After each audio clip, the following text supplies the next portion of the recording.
안녕하세요. 회원중학교 2학년 여러분. 오늘 10분 역사의 주제는 교과서 120페이지부터 123페이지까지의 다양한 이슬람 국가가 성장하다라는 파트입니다. 이 파트는 이제 중앙아시아와 인도 지역의 변화를 보여주고 있는 파트인데, 이 지역, 즉 중앙아시아와 인도 지역에 대해서는 여러분들이 좀 생소하게 느낀다고 선생님은 생각을 해요. 그렇기 때문에 이 파트를 공부할 때, 그리고 이 영상을 볼 때는 반드시 교과서 해당 페이지를 펴고 이 나라가 여기에 있었구나 정확히 체크하면서 들으시길 바랍니다. 자, 그럼 한번 시작해 보겠습니다.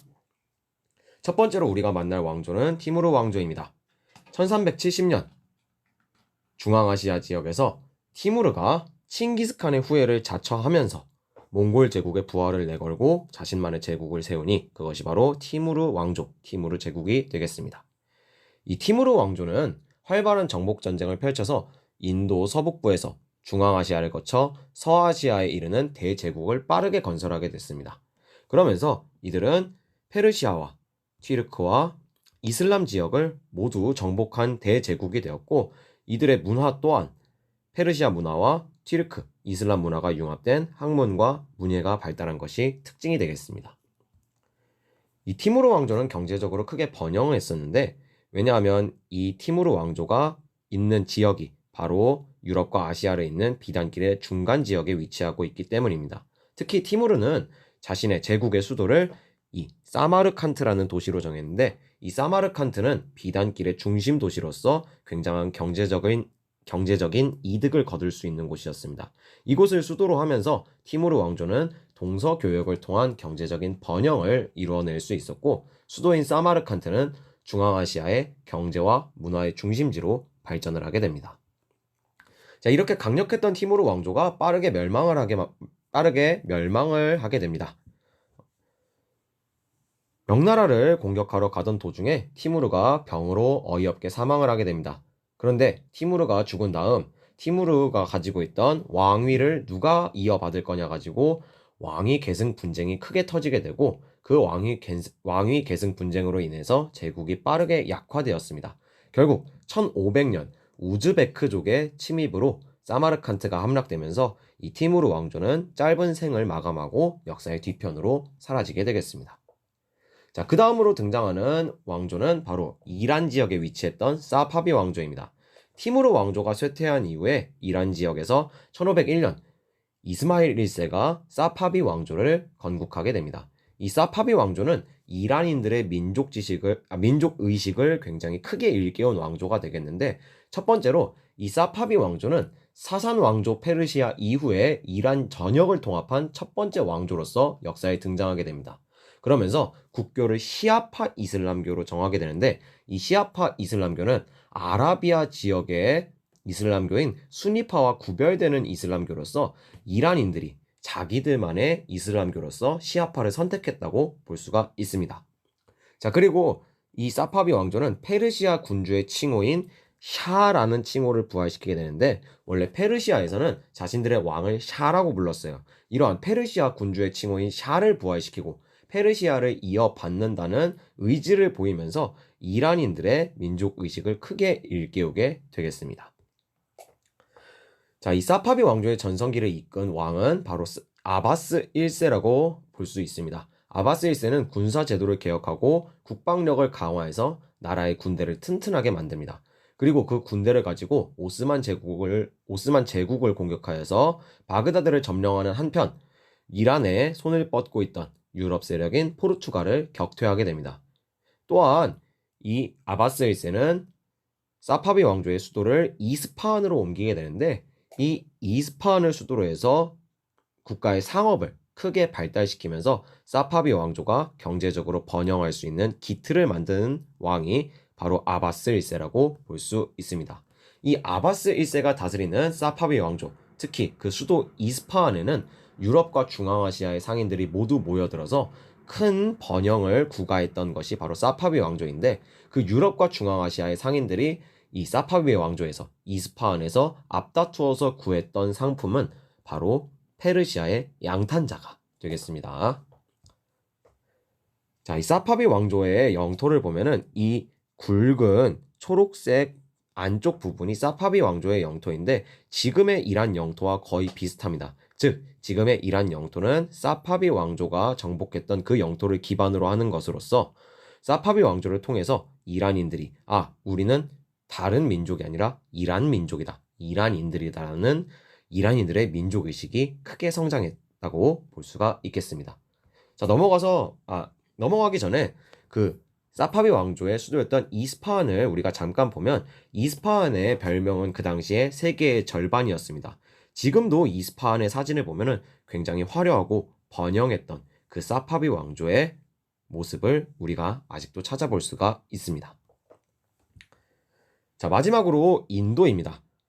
인도에서도 이제 이슬람 세력이 등장하면서 변화가 일어나게 되는데 13세기 무렵 인도 북부 지방에 이슬람 세력들이 진출하기 시작합니다. 이 인도 북부 지방에 진출한 이슬람 세력들은 델리라는 도시를 중심으로 해서 자신들만의 왕조 국가를 세우게 되는데 그것이 바로 델리 술탄 왕조가 되겠습니다.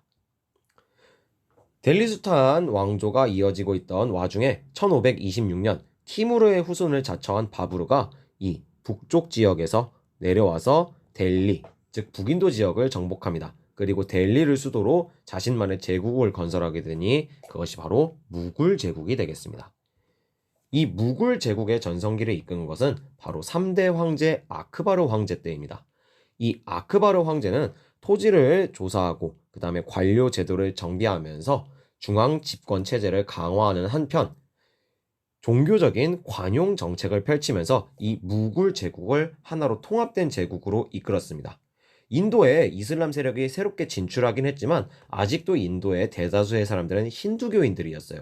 그래서 이슬람교와 힌두교인들끼리 서로 싸우고 있던 입장이었는데 아크바르 황제는 무굴 제국의 황제로서 이슬람교인이었지만 그렇다고 해서 힌두교인들을 차별하진 않았습니다. 그들까지 통합해야 무굴 제국이 강력한 국가로 성장할 수 있다고 보았기 때문입니다. 그래서 비이슬람인들이 내던 세금인 인두세, 지지아를 폐지해서 힌두교인들도 이슬람인들과 동등한 세금을 내도록 하고 그 다음에 자신이 앞장서서 힌두교인 왕비를 맞이하고 그 다음에 장군과 관료로서 힌두교도인들을 많이 등용하는 모습을 보여줬습니다. 그렇게 해서 무굴 제국은 이 아크바르 황제 시대에 종교적인 관용 정책을 통해서 하나로 통합된 국가가 되었고 그 힘을 바탕으로 아크바르 황제는 정복에 나섭니다. 그러면서 인도의 중부 지역에 있는 데칸 고원의 북부까지, 즉 중부 인도 위에 북인도 지역까지 전부 정복하면서 무굴 제국의 영토를 크게 늘리게 되겠습니다. 데칸 고원이 여기 있죠. 이 북부 지역까지 정복했던 것이 바로 아크바르 황제가 되겠습니다. 자, 그 다음에 등장하는 것은 바로 아우랑제브 황제입니다.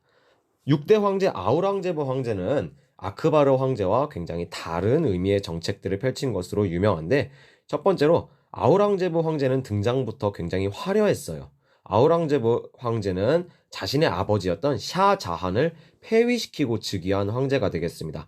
그리고 이 아우랑제브 황제는 강력한 무굴 제국의 군대를 이끌고 결국 데칸 고원을 넘게 됩니다. 데칸 고원을 넘어서 남인도 지역까지 정복하면서 이 무굴 제국의 최대 영토를 정복한 것이 아우랑제브 황제가 되겠습니다. 다만 아우랑제브 황제는 이슬람이라는 종교에 굉장히 진심이었어요. 굉장히 독실한 이슬람 교도인이었기 때문에 다른 종교, 힌두교를 자신의 제국에서 믿는 것을 그렇게 허용하고 싶지 않아 했던 것으로 보입니다. 그래서 힌두교도인들이 내다가 아크바르 황제 때 폐지되었던 인두세를 부활시켜서 지지아를 부활시켜서 힌두교도인들에게 무거운 세금을 물리게 되고요.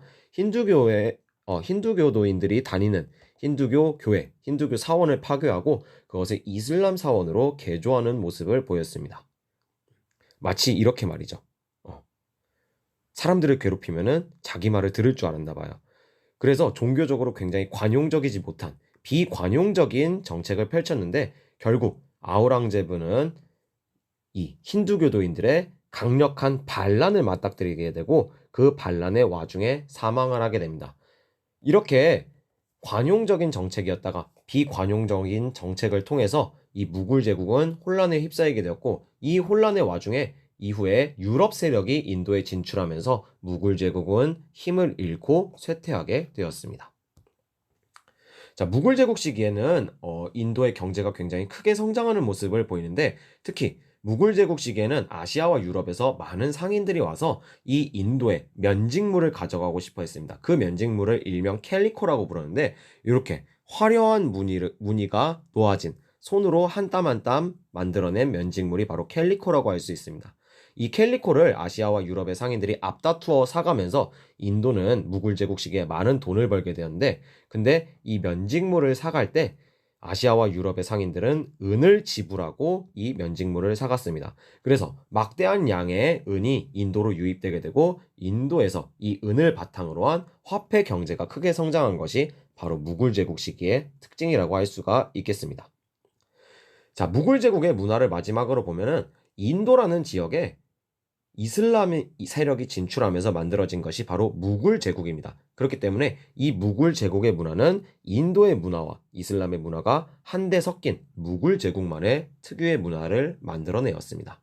이 무굴 제국 시기에 새로운 종교가 등장하는데, 그것이 바로 시크교입니다. 시크교는 여기 하이하고 있는 이 나나크라는 사람이 만든 종교로서, 이 시크교는 힌두교와 이슬람교를 적절히 짬뽕한 짬짜면 같은 느낌의 종교가 되겠습니다. 이 시크교는 유일한 신이 있다는 유일신 신앙을 믿는 종교로서 인간의 평등을 주장했습니다. 그래서 원래 인도에 있던 계급 제도인 카스트 제도를 부정하는 모습을 보였고요. 이들은 인도의 서북부 지역인 펀자브 지방을 중심으로 주로 세력을 확장했던 것이 바로 이 시크교라는 종교가 되겠습니다. 시크교의 중심 사원은 암리차르 황금 사원이라고 하는데, 그 황금 사원의 모습은 말 그대로 진짜 황금이에요.